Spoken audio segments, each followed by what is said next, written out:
አንድ ሰው መተት ሲመተትበት ከራሱ ከተፈጥሮ ጠባይ ውጪ በአጠቃላይ 4 አደገኛ ጠባያት ይኖረዋል። የመምህር ግርማ ትምህርት እየተከታተልኩ ያለ ከውስጤ በደም ስሬ ውስጥ ነው በቃ የነበረ ነገር ነበረ። በስመ አብ ወወልድ ወመንፈስ ቅዱስ አሐዱ አምላክ አሜን። ሰላም ሰላም፣ ውድ ቻናሌ ቤተሰቦች እንደምን አላችሁ? እንደምን እስከዚህ ደረሳችሁ? እግዚአብሔር አምላካችን ከሁላችን ጋር ይሁን። ውድ ቤተሰቦቼ ዛሬም በሌላ ርዕሰ ጉዳይ በሌላ ቪዲዮ ቀርብ ያለው እስከ ፕሮግራሙ ፍጻሜ ድረስ አብራችሁ ቆዩ። ለዚህ ቤት ለዚህ ቻናል አዲስ ሆናችሁ ቻናሉን ሰብስክራይብ አድርጉ፣ ቪዲዮን ላይክ እና ሼር እያደረጋችሁ ጀምሩ። በቀጥታ ወደ ዛሬው መርሃ ግብራችን እንሄዳለን። በድጋሚ አብራችሁ ቆዩ።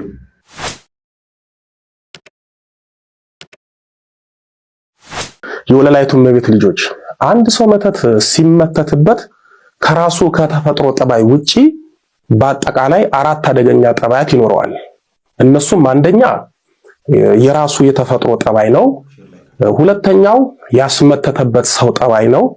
ሶስተኛው የመተተበት የደብተራው ወይም የጠንቋዩ ጠባይ ነው። አራተኛው የደብተራው አካል ነው።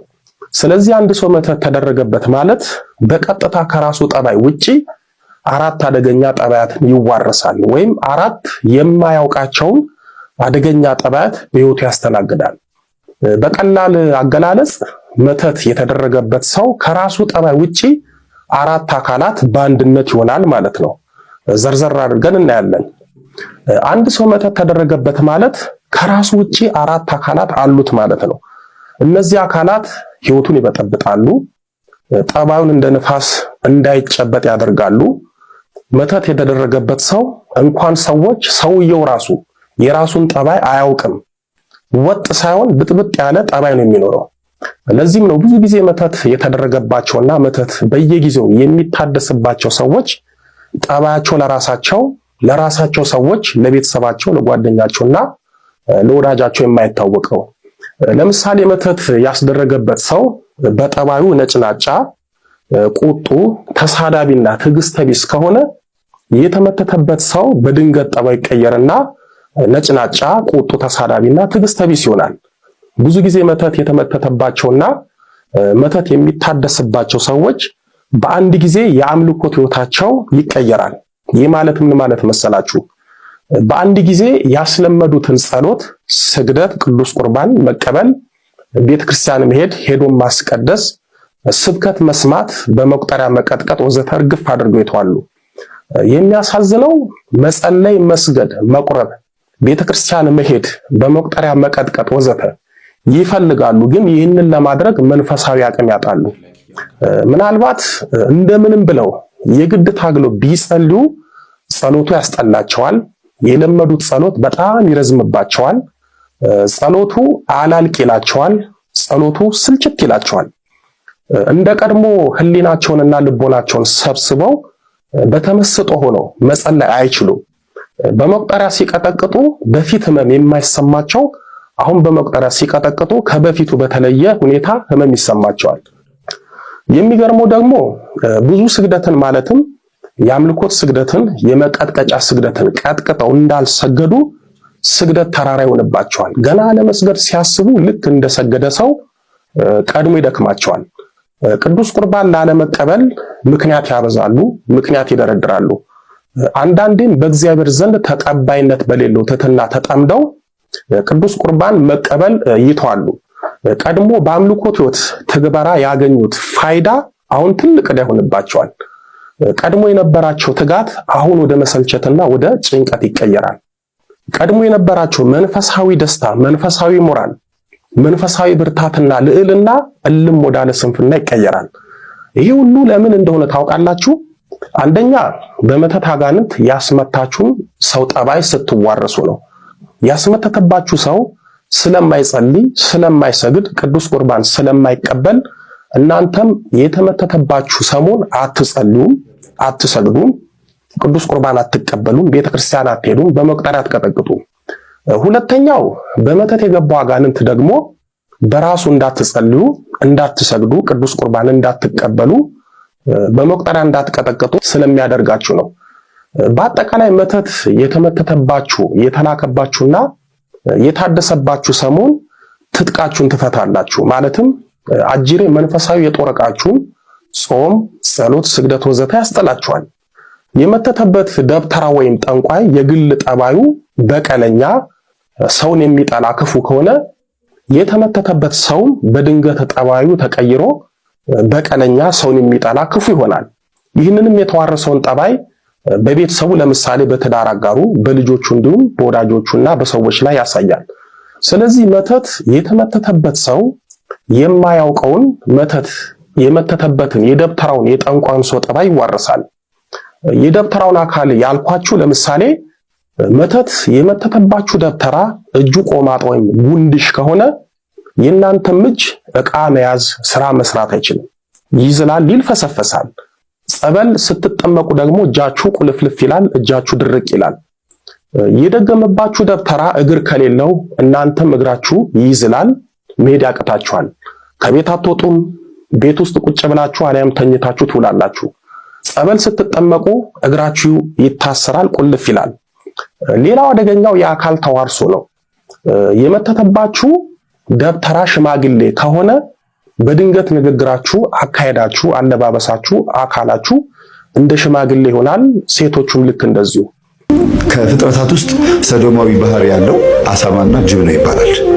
ሰዶማዊ ባህሪ ያለው ወይም ደግሞ ጾታ ተመሳሳይ ጾታ ሩካቤ የሚወድና ይሄን የሚያደርግ እንስሳ አሳማና ጅብ ነው። በተለይ አሳማ ነው እና ጅብ ነውና አብዛኞቹ ሰዶማውያን ውጭ ሀገር ያሉትን ነው የምላችሁ። እዚህ ሀገር ያሉት እንግዲህ በደንብ አልተጀመረም ይሆናል። ምግብ በሽንት ቤት መቀመጫ የሽንት ቤት ሲንክ ላይ ባዝሩም ላይ በሱ ምግብ መብላት ጀምረዋል። እሱን እንደ አልጋ አድርገው ሰርተውት በሽንት ቤት መቀመጫ ላይ አልጋ ሰርተው እዛ ውስጥ መተኛት ጀምረዋል። ኬክ ራሱ ሲጋግሩ እንደ አይነ ምድር፣ በአማርኛ እንኳን ትንሽ ይከብዳል ስሙ፣ እንደ አይነ ምድር አድርገው እንግዲህ ከዚህ በኋላ ኬክ አልበላ እንበላለን፣ የራሳቸው ጉዳይ። ብላክ ፎረስት፣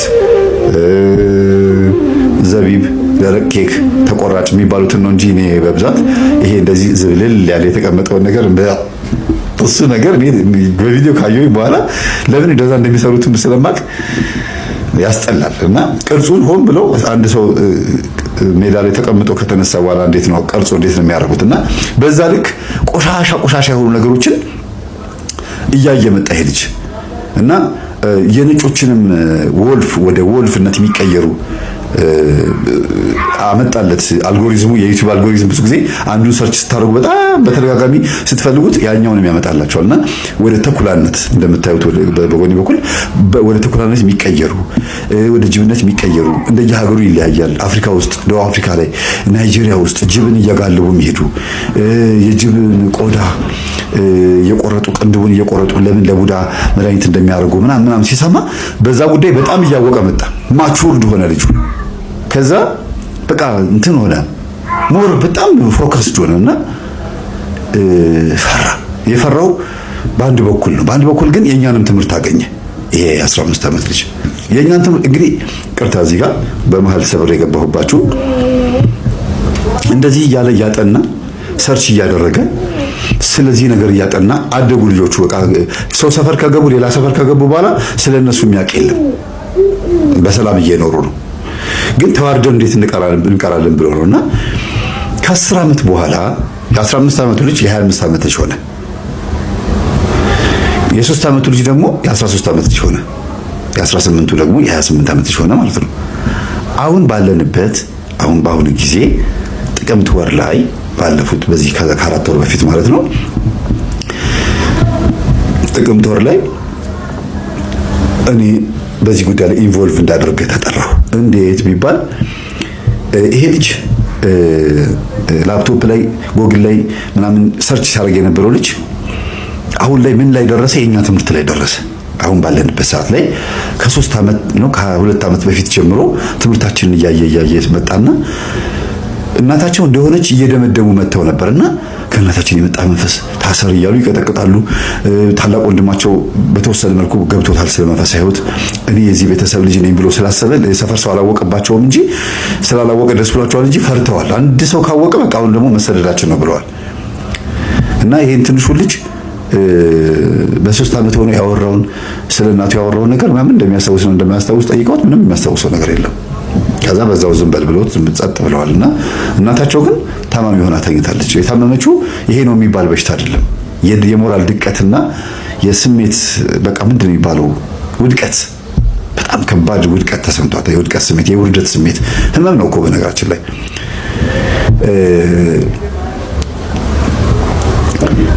ይቅርታ ያልተደረገለት ወይም ያላደረገ ሰው የሚበሳጭ የሚናደድ የተበደለ ሰው እንዲሁም ደግሞ በጣም የተጎዳ ሰው የማይሰበስበው ኮተት በሽታ የለም።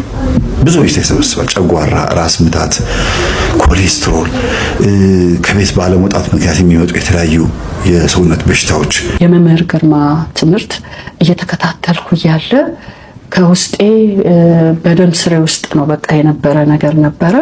በቃ እንዳለ በቃ እየተጨመቀ ልብስ እንደሚጨመቅ የሆነ አክታ ይመስላል ሰው ግን አይደለም። ምራቄን 6 ወር አካባቢ አልወጣም ነበር እና ብዙ ፈተና ነበረው። የእብድ ሕክምና ሁሉ ውስጥ አስገብቶኛል እና በቃ በጣም ምን አብደሽ ነው? አላበድኩም፣ ግን ለማሳበድ ነበር የተላከው እና ግን ያው ስትረስ ነው የሚሉት እዛ ሀገር። ያው አንዳንዴ ልብስሽን አውልቀሽ ሩጭ የሚለኝ መንፈስ ነበር። ግን የሚገርመው ምንድነው እነዛ የቅዱሳን ቦታዎች የረገጥኳት ምድር ድሮ ማለት ነው ያ በረከቱ ከኔ ጋር ስለነበረ እነሱ ይጠብቁኝ ነበር እንጂ ፈተናው በጣም ከባድ ነበር እና የ21ኛው ቢሲዲ ላይ ቢ መጨረሻ ላይ አለ የኔ ታሪክ። እስጢፋኖስ ነው መጥቼ የተፈወስኩት። ግን ይሄ ሁሉ የምትተፊው ነው? ይሄ ሁሉ አዎ የምትተፋው ነው። ይሄ ለምሳሌ በቀን ውስጥ 3 ጊዜ ነው ገለባ ብጨው ነው እንጂ በቀን ውስጥ እንደዚህ ነው የምትተፋው። ይሄው የሚወጣው ይሄ ነው። ትዝ ካሉት ፍሬዘር ነኝ ከጀርመን ከአዳማጮቹት አንዷ እሪ ነኝ ብዬ ነው ያናገርኩት። በትምህርቱ ብቻ ነው በቃ ትምህርቱን በማዳመጥ ብቻ በቃ ከሰራ አካላቴ ውስጥ እየተጨመቀ ከጭንቅላቴ ከምኔ ከሁሉም ነገር እየተጨመቀ ይወጣ ነበር። 6 ወር በእንትን ነበር የምሄደው ሃይላንድ እየተፋው ነበርና ይሄን ዓለም ሁሉ አይቶታል ያውቀዋል። ከዛም ሲቀጥል በቃ አንቺ ብዙ ቦታ ሄደሻል ይሉኛል እና መሰረት ወደ ኋላ ልመለስና እባክሽ ለምንድነው ማትሄጂው? ተይ እባክሽን አንቺ አንደኛ ነበርሽ፣ እንዴት እስካሁን ቆየሽ ዘገየሽ ይሉኛል እና አሁን በፍጹም አልሄድም፣ በፍጹም እላቸዋለሁ። እና ለምንድነው ማትሄጂው? አረ እኔ አልሄድም እፈራለሁ፣ እግዚአብሔርን ለምን አማርራለሁ በኋላ ሄጄ እላለሁ። አሁን መጨረሻ ላይ አንድ ቀን ለመጣ አካባቢ የሳምንት ውሳኔ ነው። ከዛ ከስራ መጥቼ ስራው ደክሞኝ መጥቼ ተኝቻለሁ እና ምስሉ ይመጣል። የቅዱስ ጊዮርጊስ ይመጣና በኮርነሩ ላይ ምን አይነት ነው ፌድ ያረጋ የግሬ የሚመስል ነው ስዕሉ ይመጣና ቆም ብሎ እንዴ በስመ አብ ወወልድ ወመንፈስ ቅዱስ ምንድነው ማየው ብዬ አልተኛሁም። ማያለው ግን በጣም ገረመኝ። ይሄ እንዴት ሊሆን ይችላል ይሄ ነገር ብዬ ከዛ ተንተናልኩ ማለት ነው። ከዛ በኋላ መንፈስ በውስጤ በጣም ተበሳጨ። በጣም ልትወስጂ ነው ደግሞ አሁን ደግሞ እዛ ሰዓት ውስጥ ልታስገቢ ሰዓት ልታጎርሺ ነው የሚል ከውስጤ ይሰማኛል። በቃ እንዴት ሰዓት ልትወስጂ ደግሞ ልትወስደኝ ነው በቃ ሰዓት ውስጥ ልትጠረኝ ነው ይላል። መጨረሻ ላይ በቃ ብዙ ምልክቶች አየሁኝ። ሱፐርማርኬት ሲሄድ ደግሞ እንዳጋጣሚ ሆኖ እንደዚህ አይነት ሁልጊዜ ነጭ ነው መገዛው። ልክ ያንን የመሰለ ስዕሉን የመሰለ ከለር ገዝቼ መጣሁ። አንቺ መሲ እንደዚህ ምናምን ስላት አይ በቃ ተፈቅዶልሽ ነው አንቺ መሄድ አለብሽ ትለኛለች። ኧረ ተይ እኔ አልሄድም ስል በቃ እሱ እንግዲህ ብዙ ምልክቶች አሳየኝና በድግ ብዬ ትኬት ተቆረጠ። እናንተ ጋር ስደውል መጥቼ ይሄ ነገር ተፈቀደልኝ። ሁሉም ነገር እየተሳካ መጣ ማለት ነው። ከዛ ተነሳሁና አንድ ልጅ ጸልዬ ስጨርስ ምን አለኝ፣ ፍሬዬ ምን ነው ጠፋሽ ቆየሽ ከተገናኘን ይልና ረጅም ጊዜ ነው ያንተ ጋር በህልም ያየሁሽ ምን ሆነሽ ነው አለኝ። አይ ምንም አልሆንኩም ደህና ነኝ ያለው ያው ውጊያ አለ ቀረ እና ግን ደህና ነኝ ምንም የሆንኩት ነገር የለም ስለው ህልሙን ነገረኝ። ህልሙ ምንድነው? ሞተሽ ተገነዛሽ ጨለማ ቤት ነበር እና ፍርስርስ ያለ ቤት ውስጥ ነበርሻል። ከዛ ጥጥት ተደርጎልሻል እጅሽ ላይ አፍንጫሽ ሁሉም ነገርሽ ላይ። ከዛ እኔ በጣም አለቅሳለሁ አለ። ሳለቅስ ከዛ ታስረሻል አለ ተገነዘሻል አለ። ከዛ ሳለቅስ በጣም አለቅሳለሁ። ስነሳ ደግሞ እምባዬ ረጥቦ ነው ያገኘሁትና ምን ሆነች እች ልጅ ብዬ በጣም እያለቀስኩ ምን ሆና ነው እያልኩ ስል ሕፃን ልጅ አለው።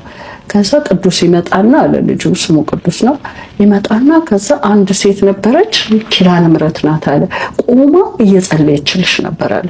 ከዛ ልጁ ደግሞ መጣና ሲያይሽ ምንጭቅጭቅ አድርጎ የጥጡን በሙሉ በጆሮሽ በእጅሽ ሁሉ ነበር አለ። ከዛ እሱን አወጣልሽና ሄደ ጠፋብኝ። ሲጠፋብኝ በጣም ደነገጥኩኝ። ልጄ ምን ይሆናል ብዬ ለንስሐ አባቴ ስነግራቸው ምንድነው ሲል አይ ምንም ማለት ጥሩ ነው ልጁ መንፈስ ቅዱስ ነው። ደግሞ መንፈስ ቅዱስ አብሮ ስለማይቆይ ነው ቶሎ ይሰወራል። ስለዚህ በጣም ጥሩ ነው። አንድ አደጋ ይመጣባት ነበር ግን በቃ ድናለች ከዛ ወጣለች ብለው አሉኝ አለ። እኔ ልመጣ ነው ይሄን ነገር ህልም ያሳየው እዛ ይታሰራል ይባል የለ በቃ በግልጽ አሳይቶት ነው ማለት ነው። ስለዚህ ሀጅ ነኝ ማለት ነው አልኩኝ። ከዛ በኋላ ያው ትኬት ተስተካከለና ልክ ደግሞ ስመጣ ኤርፖርት ማለት ነው ስደርስ ቼኪን አድርጌ ከጨረስኩ በኋላ አትሄጂም ተባልኩ። ለምን? በሩ ላይ ልገባ ስል እንዴ ምንድነው ነገሩ አልኩኝ። አትሄጂም ስታንድ ባይ ነሽ። ስታንድ ባይ ብዬ አይደለም ትኬት የቆረጥኩት ቆይቼ ነው የቆረጥኩት። የቀደመ ነው ትኬቴ። እንዴት ይሆናል? በቃ ፈተና ከታች በቃ እንዴት በቃ ደነገጥኩ። ሊሆን አይችልም አልኩ። ያው እዛ ያሉት ስለመግባባቸው እዛ ውስጥም ነው የምሰራው። ከዛ በቃ እንዴ ምናምን ብለው እዛው ጀርመን እያለሽ ነው? አዎ ጀርመን እያለሁ እዛው ወደ ኢትዮጵያ የምትገቢበት ትኬት ነው ስታንድ ባይ የተባለ። ስታንድ ባይ የሌለ ነገር መጨረሻ እኮ ነው አይሮፕላን በቃ ሰዓት አልፎ ሊያልፍ ትንሽ ነው የቀረው። ስታንድ ባይ እንዴት ይሆናል? እኔ ስታንድ ባይ አልቆረጥኩም። ኧረ በቃ ላለቀስ በቃ ምን ብዬ ልንገርህ በቃ የሆንኩትን ሆነንቴ እንዴት ሊሆን ይችላል? ምንድነው ማረገው አሁን? በዚህ ላይ ደግሞ ስላሴ በማግስቱ ስላሴ ስለነበሩ ማህበር ስላለኝ ለሱም አንድ ላይ አጠጋግቼ ነው የመጣሁት። እንዴ ስላሴዎች ሁሉ ለፍቼ ሄዳለሁ ብዬ እንደዚህ እንዴት ይሆናል? እኔ አላድርም። ከዛ አንደኛው ጓደኛችን ማደር ይፈልጋል መሰለኝ ብር ይሰጣሉ አንዳንዴ አየር መንገድ። እኔ ብሩ ምንም ይቅርብኝ አልፈልግም። ያን ብር ነው ይቅርብኝ። እኔ መሄድ ነው የምፈልገው የማደሪያ ምናምን ነው የሚሰጡት ብር ለማደሪያ 600 ዩሮ ይሰጣሉ። ማደሪያንም ኤርፖርት ወጪውን ማለት ነው ወጪውን እና ማይገባኝም ይሄ ነገር ነው አልኩት። እኔ ብሩንም ምናቸውንም አልፈልግም ብቻ አስገብተው ይሰዱ ልድረስ ሀገሬ እኔ ግድ መሄድ አለብኝ ብያልኩኝ። እግዚአብሔር ይመስገን ደረስኩ መጣሁኝ። በሁለተኛው ቀን ወደ አንተ ጋር ደወልኩኝ እና ከዲያብሎስ አሰራር ውስጥ ከፍተኛውን ስፍራ ይዞ የሚገኘው ውስጥን ማጣት ነው። ያ ውስጥ ማጣት በተለያየ አይነት መንገድ በዲያብሎስ ይወሰዳል። የሚከተሉት መስመሮች ይሸፈኑብናል። አንደኛ አይናችን፣ ሁለተኛ ጆሮአችን፣ ሶስተኛ ልቦናችን፣ አራተኛ ህሊናችን፣ አምስተኛ አእምሮአችን። እነዚህ ከውስጠኛው ክፍል በኩል የሚያዙ ናቸው። እነዚህ የተያዙበት ሰው አያደምጥም፣ አያስተውልም። የቀደሙ አባቶች እድሜ ልካቸውን የማይረሷቸው ነገሮች አሉ። ለዘመናት እያስታወሷቸው የሚሄዱ ከአእምሯቸው የማይጠፋ እስካሁን ድረስ በዚህ ዘመን ውስጥ ያሉትን ነገሮች የረሱ ግን በጣሊያን ዘመን የነበረውን ነገር የሚያስታውሱ አሉ። ለምን ይመስላችኋል? በጣሊያን ዘመን የነበረውን ቀድሞ እውነተኛ ሰዎች ጋር ሲጨዋወቱ የነበሩት ጨዋታዎች ሁሉ አሁን ያስታውሷቸዋል። ከዚህ ከ60 ዓመት ወዲህ የተከናወነውን ብትጠይቋቸው ማንም ሰው መልስ አይሰጥም። ለምን? መዝገቡ ክፉ ስለሆነ ማንም አይዘውም፣ አእምሮም ውስጥ አይቀመጥም። የቀደሙ አባቶች ከመንፈስ ቅዱስ ጋር ስለሚናገሩ አይረሳም። 40 ዓመትና 50 ዓመት ሰዎች ያስታውሳሉ። መጽሐፍ ሳይገልጡ ማስታወሻ ሳይዙ ከሌኩ እንዲህ ያለው ነገር የሚገርም ነው ብለው ያስታውሱታል። አብሮ ምን ስላለ ነው? የእግዚአብሔር መንፈስ አብሮ መዝገብ ስለሚሆን ነው። የማስተዋል መንፈስ አለ፣ የማገናዘብ መንፈስ አለ። ማስተዋል በሚጠፋበት ጊዜ ታዲያ ብዙ ቃላቶች ነጉደው ብዙ ቋንቋዎች ተነግሮ ምንም የምናስታውስበት ጊዜ የለም። ለምን ሁሉም መንፈስ ቅዱስ ተቀባዩም አቀባዩም የመንፈስ ቅዱስ ባህሪ ስለማይኖረው እንዴት አድርጎ ህሊና መያዝ ይችላል? ይከብደዋል። ስለዚህ ሁልጊዜ ብርሃንን ከመጥላት ከሚጠላ መንፈስ ጋር ነው ግብግባችን። አሁን የግድ ያንን የሰው አካል ውስጥ የገባው ኃይል መንፈሳዊ ብርሃኑን እየተቃወመበት ይኖራል። መንፈሳዊ ብርሃኑን እየጠላበት ይኖራል ከውስጠኛው በኩል እና ለዚህ ነው ክፉ የሚያደርግ ሁሉ ብርሃንን ይጠላልና ስራውም እንዳይገለጥ ወደ ብርሃን አይመጣም የሚለው። ሰው ድግስ ጠርቶ እንዴት ይሸሻል? ለልጅ ምርቃት ወይ ለሰርግ ደግሰ ሁሉም ሰው ነጭ ለብሶ አምሮበት መጥቶ በጣም ያለህን ሀብትን አሟጠ ተበድረ አርደ ምናምን አስቀምጠ መጥቶ ዘምሮ እልል ብሎ እግዚአብሔር ስጦታ ሰጥቶ ምናምን ነገር ስጦታ መጥቶ ብሳ ብሎልኝ ሲባል በእውነት እኔ አይገባኝም ያንተን ድግስ መብላት እኔ ላንተም ሞንሶ አይደለም ይቅር በለኝ እያለ ወጥቶ ቢሄድ ወይ ምን አይነት ቱታን ናቸው እንደ እግዚአብሔር ይስጣቸው አትልም እንዴ? ታለቅስ እናቶቻችን እኮ ያለቅሳሉ። ምን በድዬ ነው ከጅማት በሉት ብሉልኝ ለምን አሁን እንዲደክም ምን አጥፍቼ ነው ምን አስቀይሜያቸው ነው ብለው ያለቅሳሉ እንጂ ደስ አይላቸው። እግዚአብሔርም እንደዛ በሬ አይደለም ያረደው አንድያ ልጁን ብቸኛ ልጁን ያረደው። ነጭ ለብሰን ጥላ ለብሰን አምሮብን መባ ይዘን ጧፍ ዘቢብ ይዘን መተን አስቀድሰን አመስግነ ነው እልል ብለን ዘምረን ብሉልኝ ሲል አይ እኔ በእውነት አይገባኝም ስንል ወይ ሲወዱኝ አይልም። ኑና እንዋቀስ ነው የሚለው አንደኛ ኢሳይያስ ምዕራፍ 1:18 ላይ ኑና እንዋቀስ ያጠፋው እንዋቀስ ሉቃሳችሁ እኮ እንዋቀስ ያጠፋውት ካለ ንገሩኝ ማለት ምን እሺ ምንድነው ያደረኩት ንገሩኝ ምን አጥፍቼ ነው የሚለው። ልጄን አርጄ ደግሼ ሰርግ ጠርቼ ለምንድነው ማትበሉት? ትቤት ነው ትትና አይደለም ረግጦ መውጣት ነው የሚሆነውና አስተሳሰባችንን ማረም ያስፈልጋል። ስለዚህ አክቹሊ ይሄ ነገር ምንድነው የሚለው ነገር አጥርቶ ማወቅ ጥሩ ነው። በቃ ምን ትክክል ነው ምን ትክክል አይደለም የሚለው ለመለየት ምንድነው ይሄ ነገር ምንድነው ከኔ የሚጠበቀው ጌታ ሐዋርያት ሲያስተምሩት ምንድነው የሚለውን ካወቀ እንደዚህ አይነት የስተት ሐሳቦች አያሰናክሉም። ስለዚህ ትምህርቱን ሐሳቡን አጥርቶ ማወቅ በልምድ እንዲሁ በስነ ቃልና የሚነገሩትን ነገሮች ብቻ ይዞ ሳይሆን አክቹሊ እውነተኛው ትምህርቱ ምንድነው። ንግግር እኮ ጭራሽ ፈጥረናል። ለምሳሌ የሆነ ሽማግሌ አጉል ቦታ ቢታይ የሰውዬ በመቁረቢያ እድሜው ትላለህ። ምክንያቱም በቃ ላንተ የመቁረቢያ እድሜ ሽምግልና ነው። ህዝቡ ውስጥ የመቁረቢያ እድሜ የሚለው ሽምግልና እንደሆነ እያስረዳ ነው በስነ ቃላችን በመናችን። እንደዛ ሳይሆን የቤተክርስቲያን ትምህርት ከቤተክርስቲያን መማር ያለብን ከውጭ አይደለም የሚለውን ነገር ነው አጽንኦት መስጠት የምፈልገው። በማህበራዊ ሚዲያ ላይ ትላልቅ በእድሜ ጠገብ ያሉ ሰዎች ትንሽ ለየት ያለ ነገር ሲሰሩ ምን አለች ሴትዮ በመቁረቢያ እድሜያቸው እንደዚህ የሚሆኑት ናን ይባላል። ወደ ገጠሪቱ የኢትዮጵያ ክፍል ስትሄድ ደግሞ ለምሳሌ ማዕድ ቀርቦ አልበላም ካልክ ሊጣሉ ሁላ ይችላሉ። ነውር ነው በጣም ባትፈልግ እንኳን ቀምሰክ ትተዋለክ እንጂ እንዳላከበርካቸው ለነሱ ጥሩ ነገር እንደሌላቸው አርገው ነው የሚያስቡት። እንኳን ትልቁን ክብር ይቅርና ማለት ነው። ግን ምን አይነት ትንሽ አስተሳሰብ አለ። ኃጢአት በሰራን ቁጥር ቤተክርስቲያን መቅረብ እንደማንችል፣ ቤተክርስቲያን እኛን ልትሸከመን እንደማትችል፣ ቤተክርስቲያን የጻድቃን መሰብሰቢያ ብቻ እንደሆነች አርጎ የሚሳል ሐሳብ ያለ።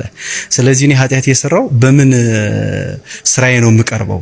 በዮሐንስ ወንጌል ምዕራፍ 3 ላይ እንደተመዘገበው ከሰማይ ከወረደው በቀር ወደ ሰማይ አልቦ ዘአርገ ውስተ ሰማይ ዘይንበለ ዘወረደ እምሰማይ ነው የሚለው።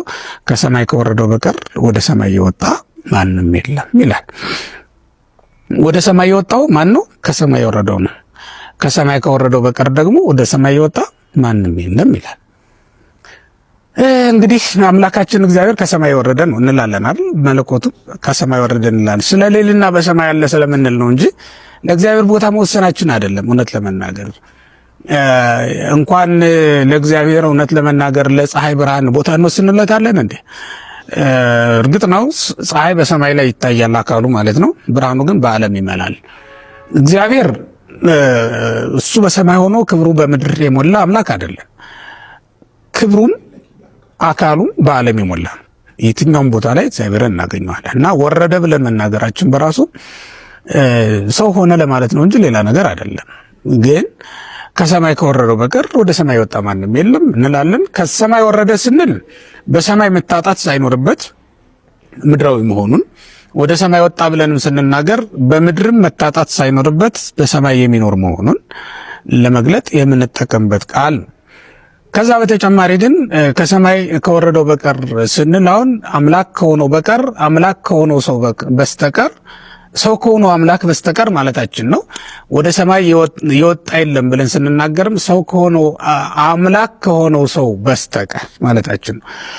ሰው ከሆነው አምላክ በቀር አምላክም ከሆነው ሰው በቀር ወደ ሰማይ የወጣ የለም። ያ ማለት ሰውም አምላክም ተብሎ የተጠራ የለም ማለታችን። ወደ ሰማይ የወጣ የለም ማን ስንል ሰውም አምላክም ተብሎ የተጠራ ማንም የለም ከሰማይ ከወረደው በቀር ስንል ሰው ብለን መጥራታችንን ነው የሚያሳየው። ወደ ሰማይ የወጣ ማንም የለም ስንል ደግሞ ሰው ሆኖ ሳለ አምላክ ተብሎ መጠራቱን ለመግለጽ የምንጠቀምበት ቃል ነው ማለት ነው። ከዚህ የተነሳ አምላክ ሆነ፣ አምላክ ሰው ሆነ፣ ሰው አምላክ ሆነ ብለን የምንናገር መሆኑን ለመግለጽ እንላለን። ይህ አንዱ ምክንያት ነው። ሁለተኛው ምክንያት ግን እርገቱን በግልጽ ያየናትን ወደ ሰማይ መውጣቱን ወይም ደግሞ በአብ ቀኝ መቀመጡን የሚገልጽ አረፍተ ነገርም ነው ይሄ። እንደውም በነገራችን ላይ በዚህ ሳምንት የሚነበበው ወንጌል ይሄ ነው።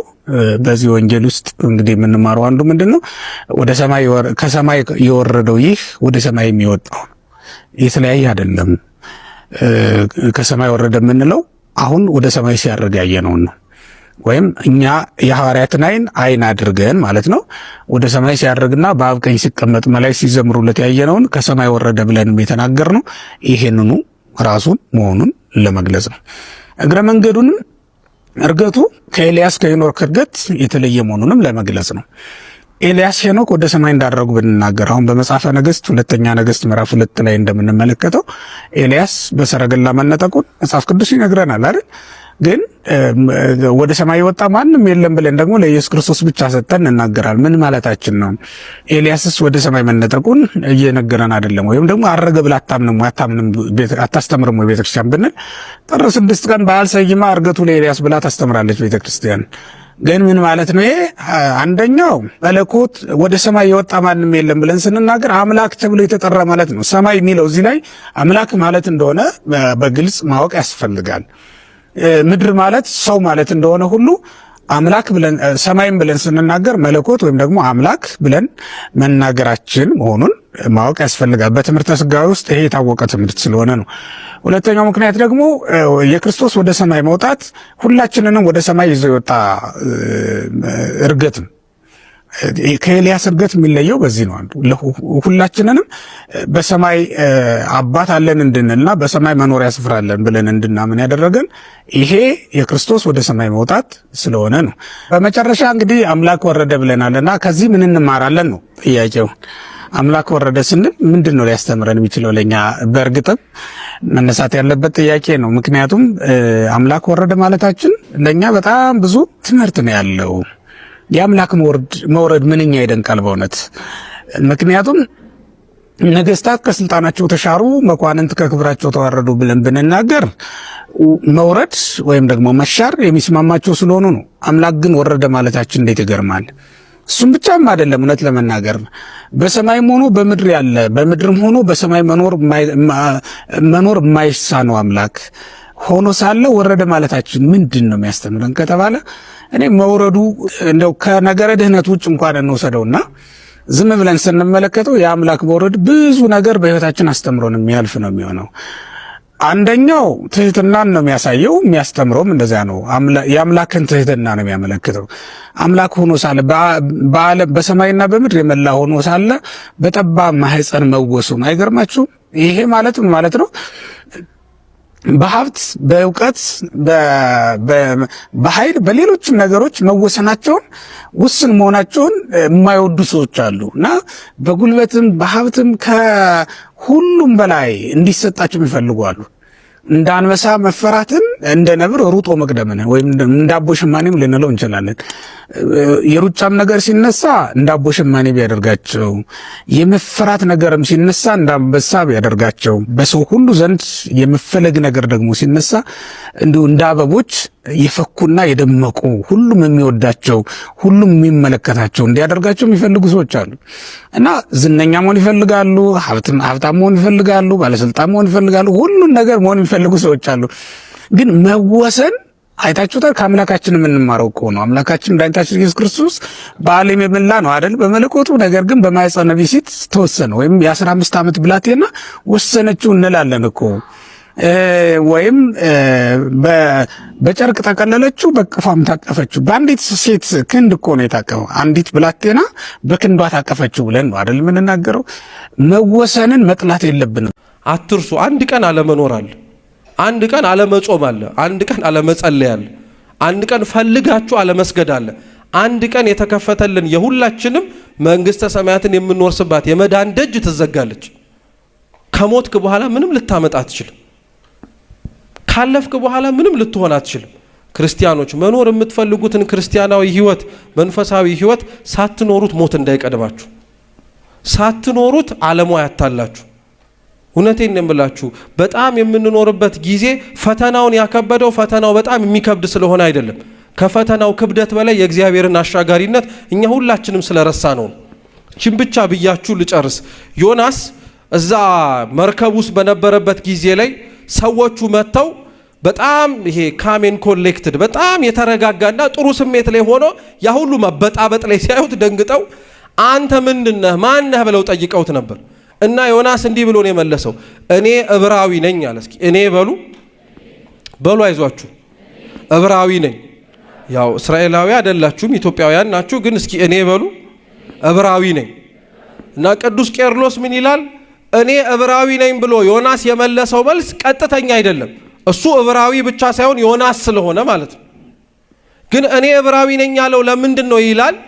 ዕብራዊ ማለት ካሉት የቃላት ትርጉሞች መካከል በሰዋሰዋዊ ብቻ ሳይሆን በዘይቤ ፍቺ ዕብራዊ ማለት ባህር ከፍሎ የተሻገረ ህዝብ ማለት ነው። እስኪ ባህር ከፍሎ በሉ የተሻገረ ህዝብ። ስለዚህ ዮናስ አንተ ማነህ ሲባል ባህር ተከፍሎለት የተሻገርኩኝ ህዝብ ነኝ ያለው። እናንተ ማናችሁ ተብላችሁ ተጠየቁ። ልክ እንደ ቅዱስ ቂርቆስ እኔ ክርስቲያን ነኝ የምትሉት እግዚአብሔር ለኛ ባህርን ከፍሎ ያሻገረን አይደለም፣ በእሳትና በውሃ መካከልም ያሳለፈን።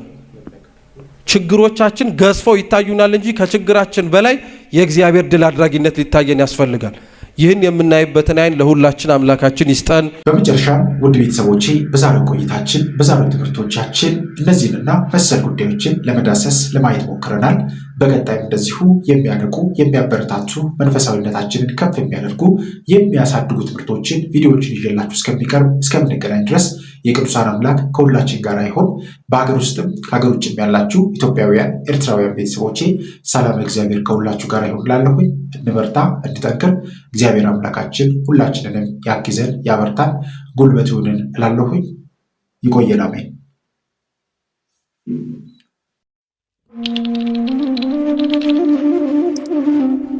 Thank you.